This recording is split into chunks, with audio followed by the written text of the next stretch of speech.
வணக்கம். விமானம், விமானப்படை அப்படின்னு நம்ம கேள்விப்பட்டோம்னாவே அது சென்னை தான். சென்னையில் தான் ஃபஸ்ட்டு விமானத்தளம் அமைக்கப்பட்டு விமானத்தில் எல்லாருமே வேறு வெளிநாடுகளுக்கு போனாங்க. அதில் முக்கியமாக இந்த படையோட பயிற்சிகள் தொடர்ந்து எப்போதுமே இருந்துக்கிட்டு இருக்கோம். ஒவ்வொரு வருடமும் நம்மளுடைய சுதந்திர தின விழாவில் இந்த சாகசங்கள்லாம், படைகளின் சாகசங்கள்லாம் நடத்தப்படும். சில பேர் பார்த்துருக்கலாம். ஆனால் நம்ம இப்போ ஒரு மெரினாவில் மிகப்பெரிய ஒரு சாகச நிகழ்ச்சி நடத்தியிருக்காங்க.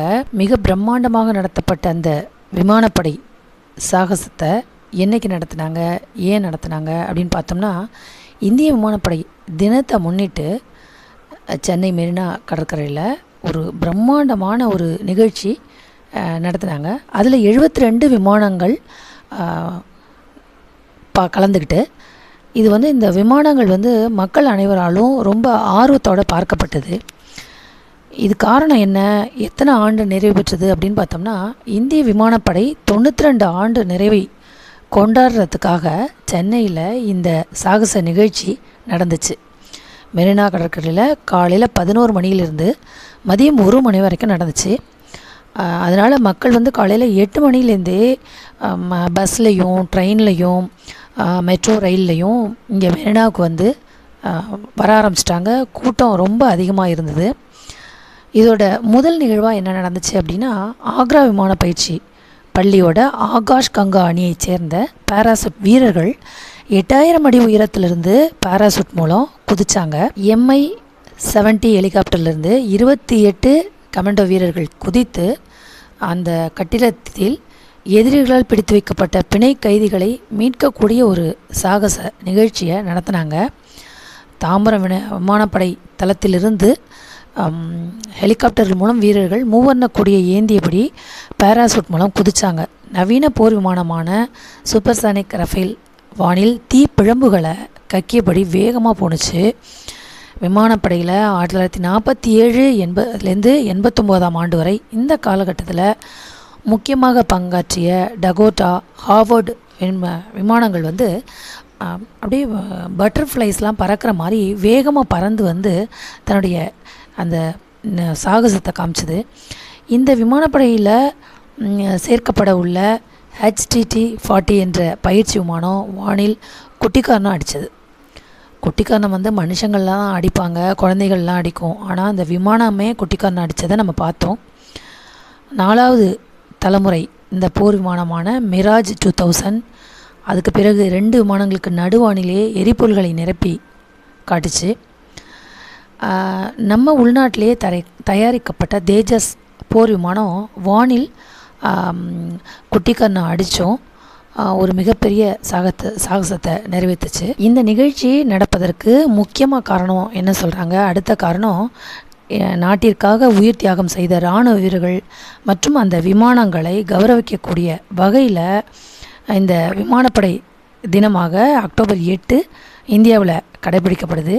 ஸோ சென்னையில் மெரினா கடற்கரை ஞாயிற்றுக்கிழமை காலையில் 11 மணிலேருந்து 1 மணி வரைக்கும் இந்த சாகச நிகழ்ச்சி நடைபெற்றது. இந்த விமானங்கள் அதாவது மெரினா கடற்கரையோட முழு பகுதியும் வான்வழி காட்சிக்காக மக்கள் பார்ப்பதற்காக திறந்து வச்சுருந்தாங்க. இந்த விமானம் கலங்கரை விளக்கத்திலிருந்து இந்திய கடற்படை நிலையம் அடையார் வரைக்கும் பறக்கும் அப்படின்னு சொல்லப்பட்டது. அதுபடியே நடந்தது. இந்த விமான காட்சியில் உள்நாட்டு தேஜாஸ், சுகாய் 30 உட்பட ஏராளமான விமானங்கள் இருந்தது.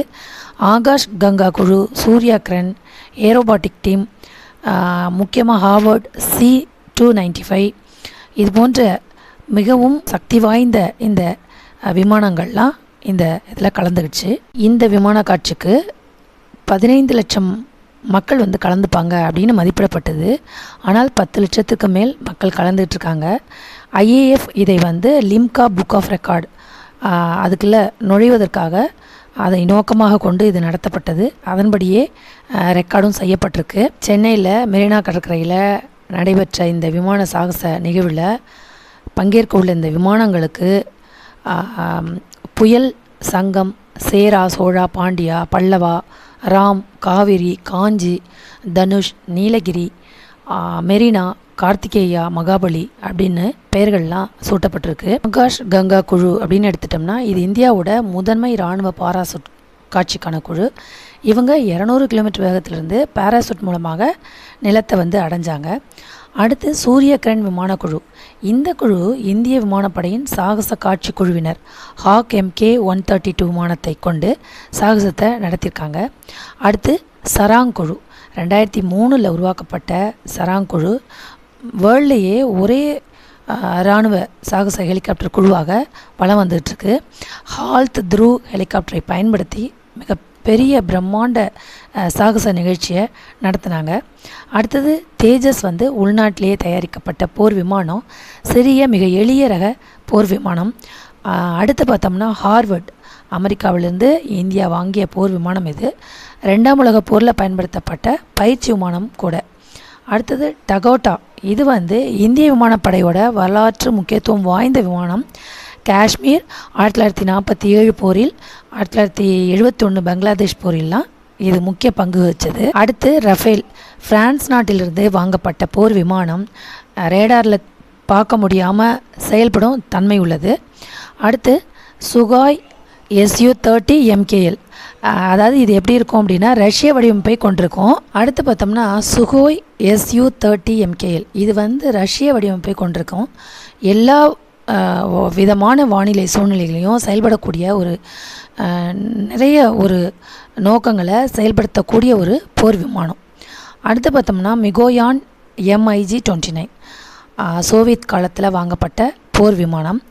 அடுத்து பிலாட்டஸ் PC-7 இந்திய விமானப்படையின் புதிய பயிற்சி விமானம் 2013 அறிமுகம் செய்யப்பட்டுச்சு.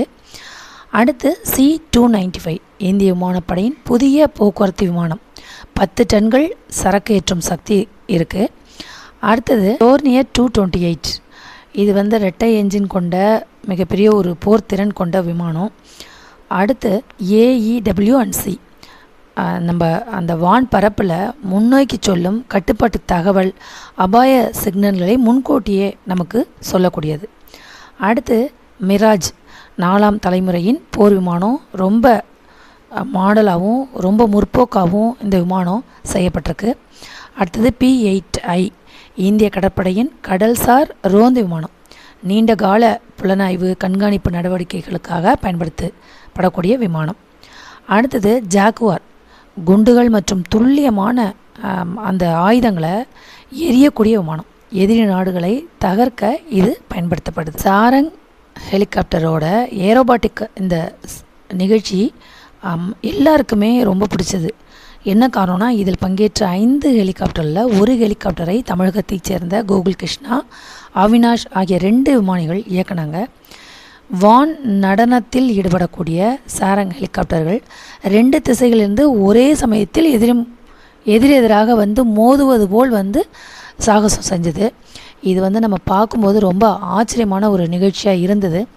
இந்த சாகச நிகழ்ச்சியில் விமானப்படையின் பல்வேறு வகையான 72 விமானங்கள் பங்கேற்றிருக்கு. இப்படி பிரம்மாண்டமாக நடந்த இந்த நிகழ்ச்சியில் ஒரு மோசமான ஒரு விஷயம் என்ன அப்படின்னா 240 பேர் கூட்ட நெரிசலில் மயக்கமாயிருக்காங்க, 5 பேர் உயிரிழந்திருக்காங்க.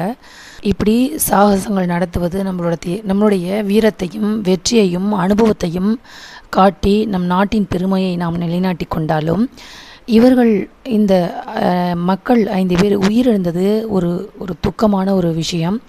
மக்கள் இவ்வளோ பெரிய கூட்டத்துக்கு வரும்போது கொஞ்சம் பாதுகாப்பாக இருந்திருக்கணும். இருந்தாலும் உயிரிழந்தோர் குடும்பத்துக்கு நாம் ஒரு அனுதாபத்தை தெரிவிச்சுக்குவோம். இந்த மாதிரி விஷயங்கள் நடக்கும்போது கவர்மெண்ட் சைட்லேருந்து முன்னேற்பாடுகள் நிறைய பண்ணியிருக்காங்க. அதாவது நிறைய படுக்கைகள், ஃபர்ஸ்ட் எய்ட்ஸ், இது மாதிரி மருத்துவர்கள், செவிலியர்கள் போன்று பல மருத்துவ சாதனங்கள் வைத்து முன்னேற்பாடுகள் செஞ்சுருந்துருக்காங்க. இவ்வளவு 15 லட்சம் கிட்ட கூட்டம் வரும்போது மக்கள் தான் தாங்களே பாதுகாத்துக்கணும். ஸோ இதை பற்றி நீங்கள் என்ன சொல்கிறீங்க? இப்படி உயிர் போகக்கூடிய ஒரு நிகழ்ச்சி தேவையா, செய்யலாமா வேண்டாமா அப்படிங்கிறத பற்றி கமெண்டில் சொல்லுங்கள். நன்றி.